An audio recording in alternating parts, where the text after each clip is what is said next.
Welcome back to the 13th Destiny podcast with Magnum. I am your host, James Magnum Cook, and it is great to be back. It is 9/25/2023 when I am doing the show, and it's great to be back, and hope big shout out there to all the fans that have been wondering when I was going to get the show back on. I know we've been very, very, very sporadic this year, and hopefully that will come to an end, and we'll get a little bit more together and as we move forward. One of the big things is going on. As you know, I've owned Magnum's models and Magnum Caliber films in Bowling Green, Kentucky for almost 20 years. I was one of the original founders, the actual main founder of the company. And it's been a great 20-year run. There's been an announcement on the Facebook for that particular company that we will be ending on April the 1st, 2024. I've been doing it for almost 20 years. I've had some great times, good times with some models, actors. I will still be doing some film stuff, even though we put Mara on the shelf for now. And I'm sorry about that. Hopefully we will either get that back and do that down the road, finish it up, do it a different way. But that's come to a halt as well because of funding, and the world has just kind of turned upside down. But anyway, moving on, we will keep the Magnum Caliber Films branch. We're probably going to do some relicensing stuff and just for the film stuff. Also to maybe also have on our YouTube channel, the Magnum 1968 YouTube channel, at some point maybe having some guests on and doing video of guests with us on so we can have video of the podcast. Now, also speaking of tech and things that we're working towards, we are also working to be able to bring guests on by phone, but as well talk to what was originally as just the West Coast co-host, Danielle Long. As you well know, Danielle is also involved with the other company as too for the last couple of years, and her daughter, Heather, is in the archives and also a member of the Hall of Fame.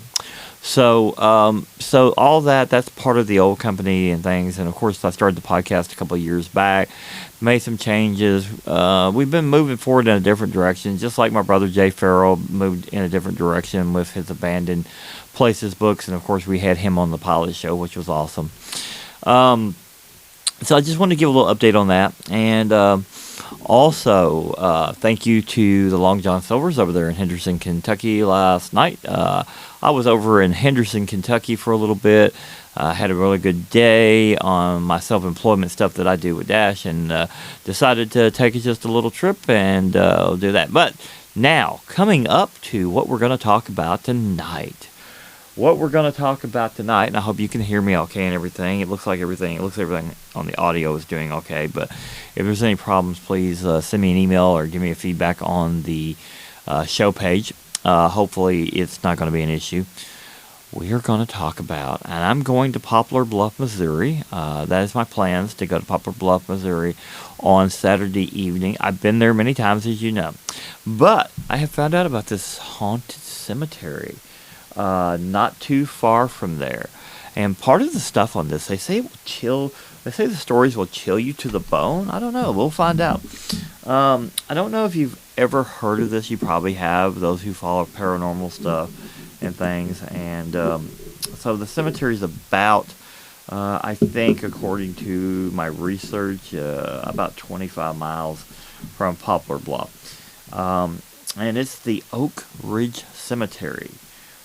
Is one of Missouri's most haunted cemeteries, according to everything I've read on it. And they said if you want to experience paranormal, you've got a pretty decent shot at it if you visit. So I'm planning on visiting, and I'm going alone, guys. That's right. Not sure at what time I'm going, but I'm definitely going to try to visit this place. It sounds fascinating. And Danielle's a little worried about me, which I think is ironic, about going out and doing things alone sometimes. But I do a lot of things alone, been doing them for years alone, and everything will be fine. It's almost funny because I like all the security investigations things I've done over the years. Like I get like almost aggravated sometimes, like DoorDash. Like as you know, I do DoorDash on it, and it's so funny. It's like, are you safe? Really, you're asking me. They ask me at the strangest places. They don't ask me like when I go into the jail, do you feel safe? They don't ask me. No, they ask me like, do you feel safe going into the hospital, or do you feel safe in a neighborhood that like is like one of the best neighborhoods in the town? That's I don't know. Sometimes I wonder about their thought process, but hey, I enjoy doing what I do, and it allows me to do anything else I want to do because I'm completely self-employed, both that and everything else I do. Um, so anyway, so let's talk about this cemetery. This particular cemetery goes back to the 1876, but apparently the hauntings didn't start until the 1940s, which I find that kind of fascinating. And it said it was following the death of a female caretaker. Now, the funny is, well, that's not what I want to say funny. I don't know if that's the wording I want to use, but I guess maybe ironic. The most ironic thing is the woman who most described as a hermit took her job very seriously, patrolling the grounds of the cemetery throughout the day and night. She was determined to ward off grave robbers. You know, grave robbers used to be a big problem, by the way. Don't know if you knew this. There's two things. My parents and I had told me things about cemeteries and stuff from way back, and I think horror films have mixed it up a little bit. But they used to keep them up really, really nice. And this was the place, believe it or not, that I got told this by both my parents and some other people in their age group prior to their death, that this is a place where people used to go and park and, make out, or the cemeteries, because they were kept really good. And a lot of times, and here's something that would probably shock some people today.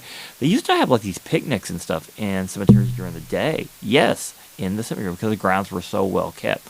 That's not probably something you're going to do today, and it's just so many things have changed, obviously.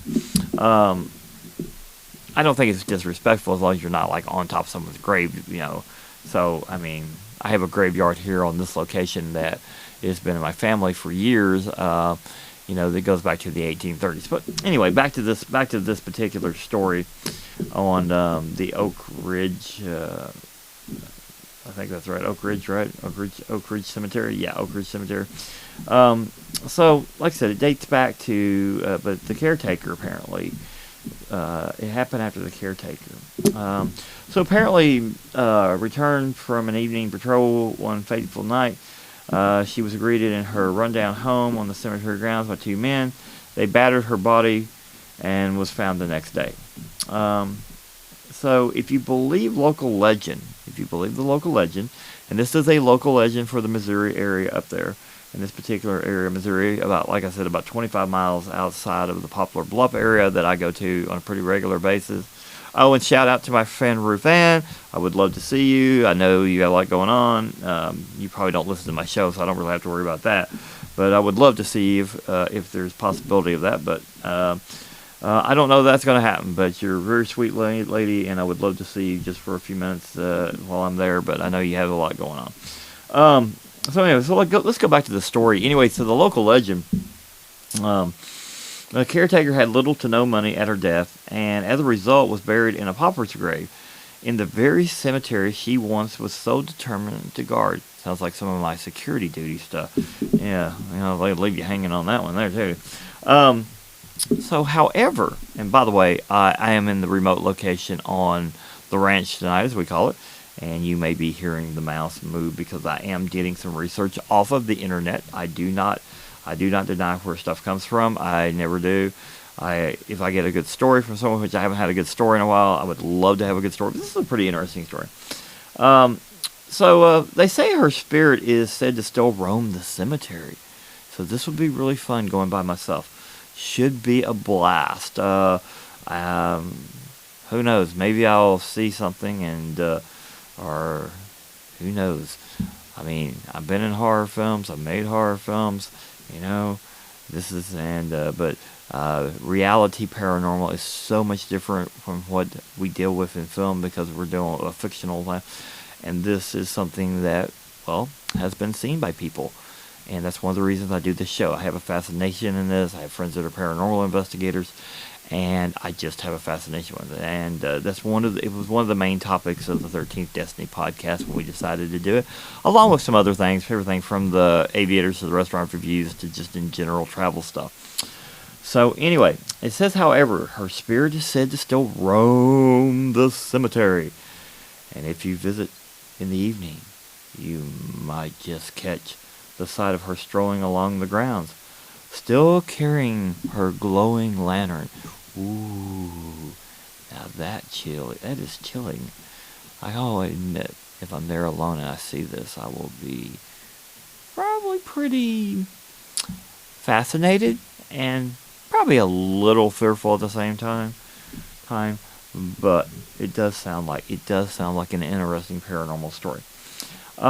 They say that you may also hear voices as you visit the graveyard, but no one is there.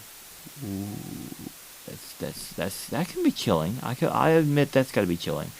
Could it be the restless spirit of a murdered caretaker calling out? That's very possible. I've always thought that there are two sides to things. As you know, I will admit that I'm a man of faith-based background, and like when we talked to Miranda Young, she has a faith background. Even though we're talking about paranormal stuff. In my view, is that there are things that we can't explain that would be explainable if we had the explanation, obviously. But it's just a theory. I have a theory on this, and it could be like certain things if you were murdered and you were not in a certain like position, like say, and this is just throwing this out there. You're not of faith, or you're not, and you weren't quite like ready to go. Not really sure what might happen with that particular entity of spirit. I truly believe that if you're really of faith and of a certain faith, you're certainly going to heaven right off the bat as far as soul and stuff like that. That's just my personal belief. No one has to believe what I believe. That's not what I'm talking on the show about. I'm just trying to put this into perspective that there are things that we can't explain. And I often think that maybe a murder is such a restless thing, it's such a like out of left field that it all depends on where you're at in your life. So have you been to this haunted cemetery? Is asking. Did you experience anything out of the ordinary? And if I do, I promise you I will talk about it on an upcoming episode. But this is something that sounds so fascinating. It sounds like it has a really deep paranormal thing going on there. And I found that to be a very interesting story. I didn't give all the details I had on here. These were just brief details. I'm trying to give you an idea of where Oak Ridge is at. Let's see. Hold on a minute. Like, I know it's 25 miles out of... I'm trying to name the city. Where's that city at? I had it here a minute ago. Where are my notes? Lost my notes. Hold on. I didn't really lose them. I just lost them in the order I had them. Let's see. Kennett, Missouri, I believe that's it. Yeah, I think so. So, anyway, I will try to visit this location, give you an update, and I will try to go in the early evening and see if anything out of the ordinary happens. Let's see.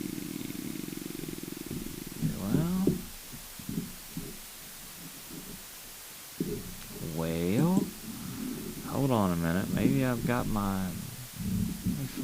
make sure I've got that location correct, because that may not be correct. Sorry about that. Where is this at?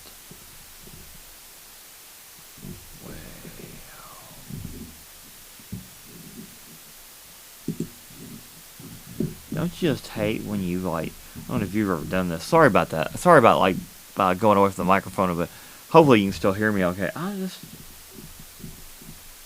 This is wild. I just had all this written down a few minutes ago. Dauphin, Missouri, or I guess I'm not sure if that's how you say that or not, but I guess it's between Poplar Bluff and Springfield. So yeah, I will definitely try to visit this place. It's not that far from where I'm going to be staying, so I'll go in the early evening. If I have anything happen, I'll let you know, and we'll go from there. So that's the one that I'm planning on trying to visit. That I was going to talk about tonight. Now, I've got a couple other things I'm going to do that's not paranormal related tonight. Hold on a minute. I'm getting someone that's asking me about something.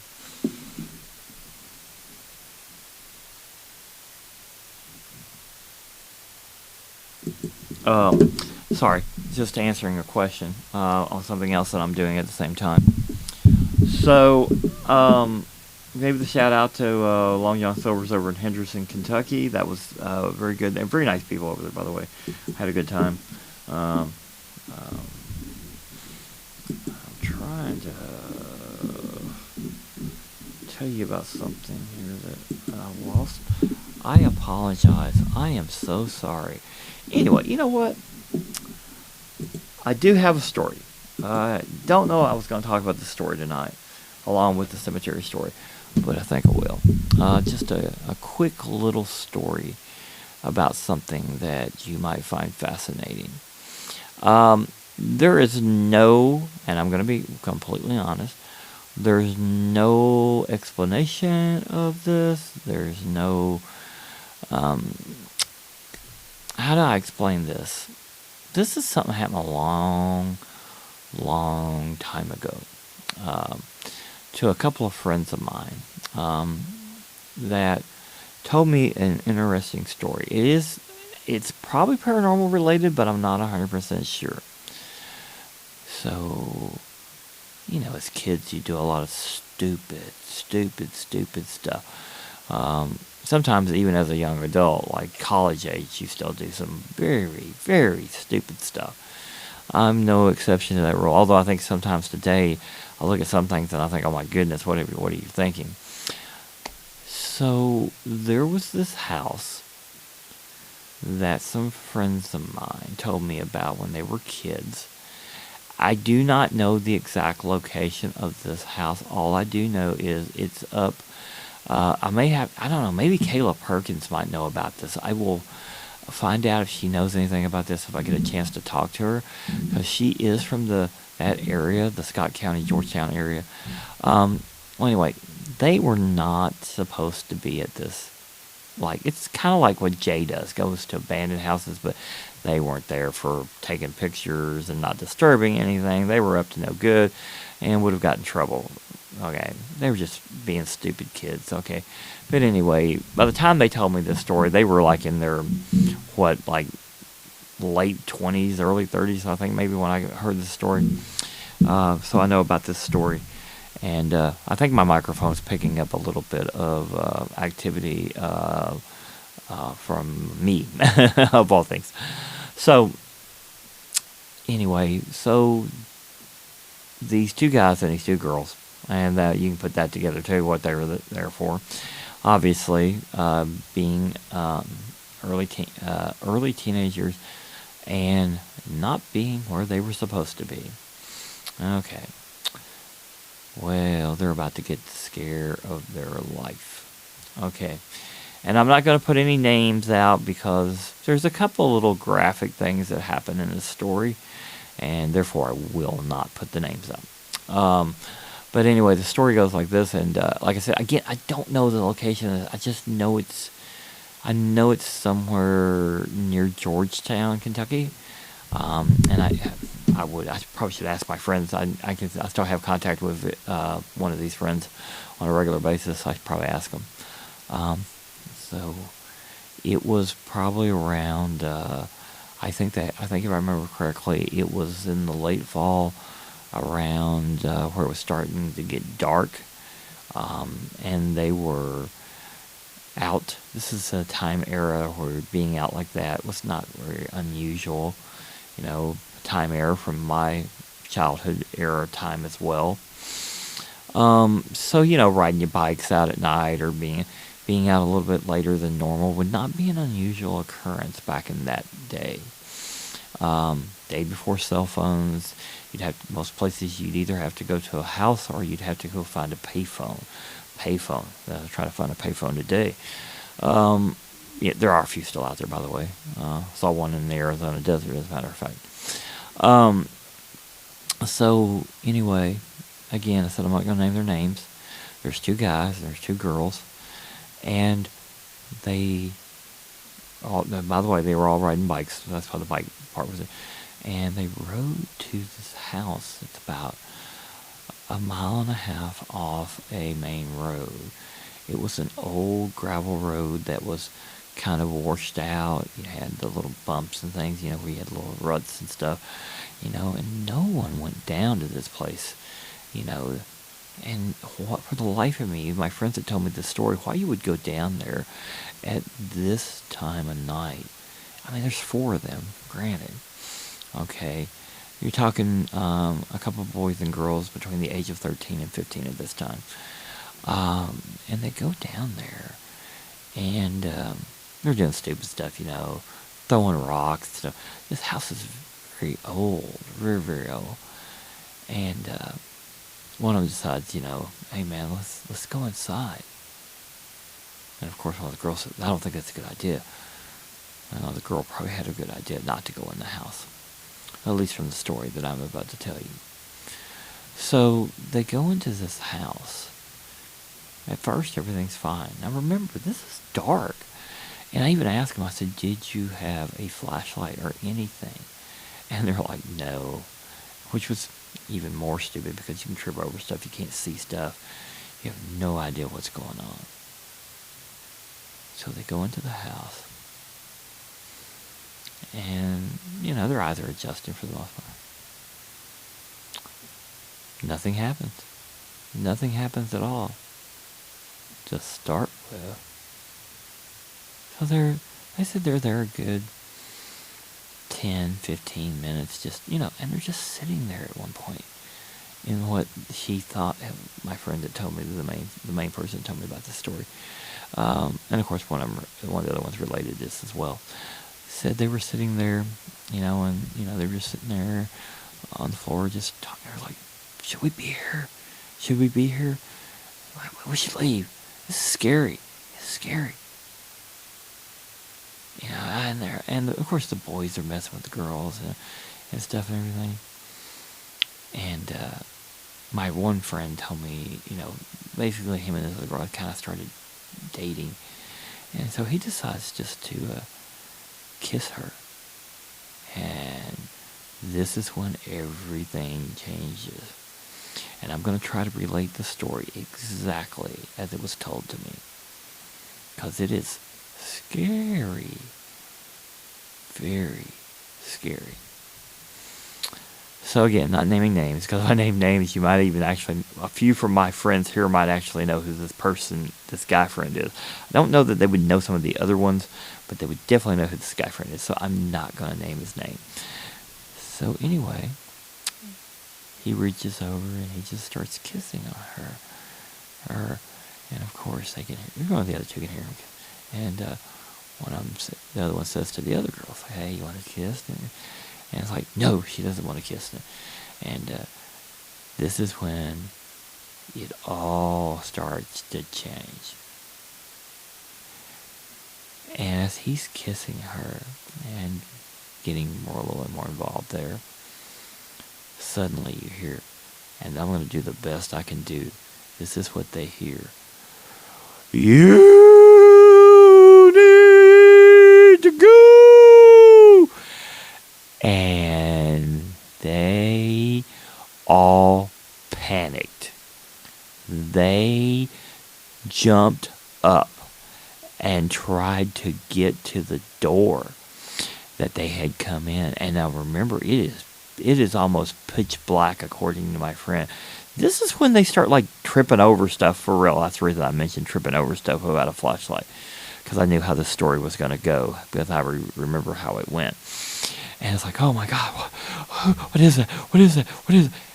And then again he goes, you need to go. This this is what they're hearing. They literally say that's what they're hearing. And they finally find the door. And they're going to get their bikes. And their bikes are moved. Literally, their bikes are moved from the position that they left them in. And he said that's probably a good 100 feet from where they were. And then they were beginning to wonder, is this someone? And then they're like, no way, let's just get the bikes and get out of here. And the last part of the story is as they're like hauling it down in this black void almost, because you can't see really well. The sun is down. It's scary. They've got no light. They're freaking out. They're about to run over each other, they said. Literally almost just like got hurt getting out of there. Got back to the main road, and that is just so scary, because I even got scared the first time I heard the story myself. I'll be honest. It was like, ooh, it was just creepy. And they ran, and that story was never related to anybody, including their parents, obviously, until many years later. And I got to find out where this house is at, if it's even still in existence. I mean, it may have been torn down by now, because, we're talking about when I was a kid as well, when the story actually happened. So, not sure if that house is even there, not sure what the location is. I'll have to get some more information. But they hauled out of there.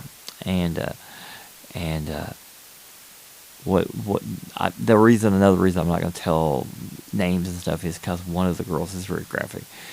She literally peed on herself. They were that scared.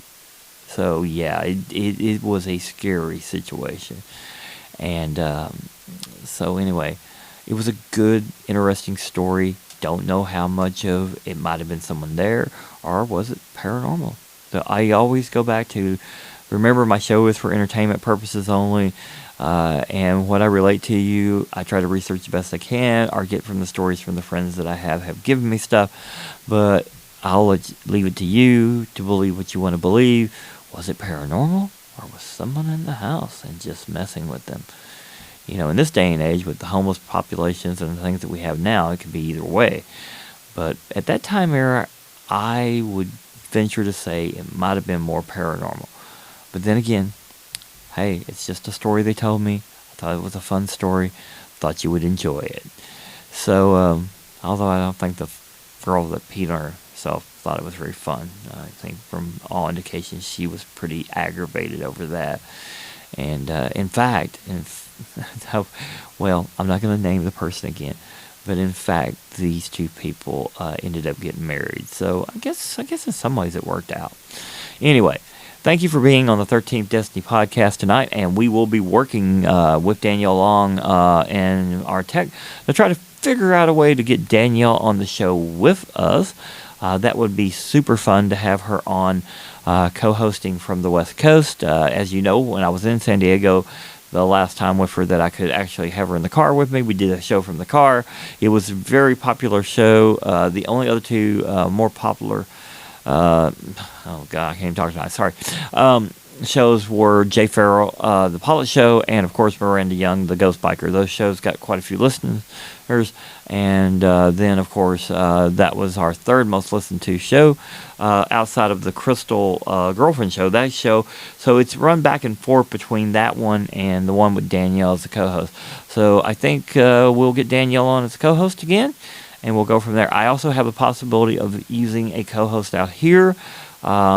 We briefly talked, we'll talk about that later, but of course if we can have Danielle on a regular basis and then try to figure out how to do guest shows, that would be really, really awesome to have all that put together. And I think if I have to, I can go back to my tech, Eldon, but right now he is in college early, so that's because he's super smart guy, but anyway. So that's all for tonight, and just thank you for being here on the 13th Destiny podcast, and hopefully I'll get this show up either early in the morning or tomorrow night. And as always, God bless all of you, and thank you again for being a fan, friend, family member that listens to the 13th Destiny podcast. God bless all of you.